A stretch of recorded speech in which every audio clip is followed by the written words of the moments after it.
I'm going to call my agent at lunch. I'm not liking some Well, of before we this. go to lunch, we have another one to film, and we're starting it now. This is Mark and Alan. We're back to talk about how the current history, how we got where we are now.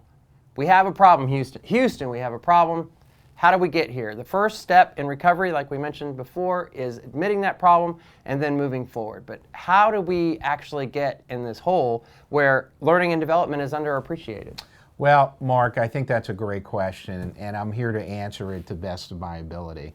I think that part of the challenge in training over the years is that it's been kind of pushed out, one size fits all, very linear, very cookie cutter, right? And so you have these kind of one size fits all scenario where we give our learners these big blocks of training. And it's kind of like when we took exams, we cram, and then the exam would be over, and all the knowledge would stay right in our seat as we spun off to the bar for the first cocktail. I remember that very fondly.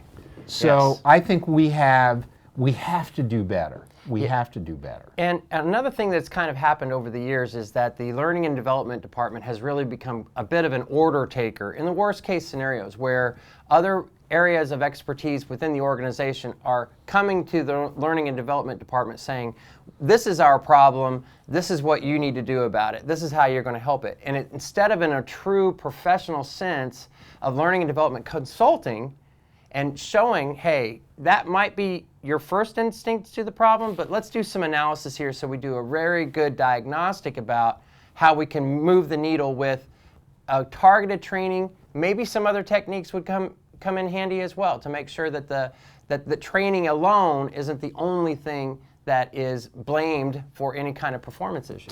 Yeah, and I think it's unfair to blame the learning and development practitioners for all of this. I think it starts with the C-suite. There has to be a buy-in that employee development is meaningful and necessary in an organization.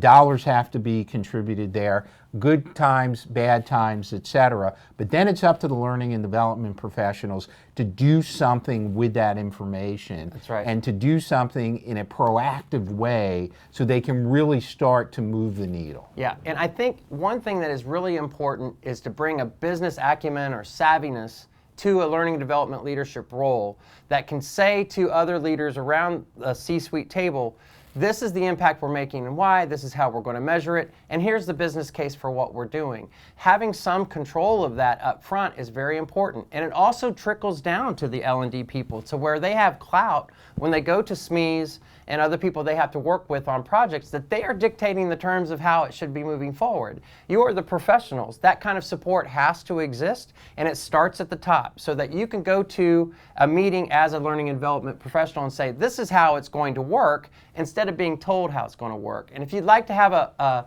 document that outlines a little bit of agreement about how to do that, we'll have one available. Just reach out. So I think where we're at is we've talked a little bit about the challenges, we've talked a little bit about the problems. I think what we're going to talk about next, Mark, is how do we get to where we need to go, not in 2025, but in 2021. Now. And that's going to be the subject of our next. I feel the urgency. I feel the urgency too now that you're saying you feel the urgency. So we'll see you guys on the next one. Very contagious, this urgency. Very contagious. Thank you.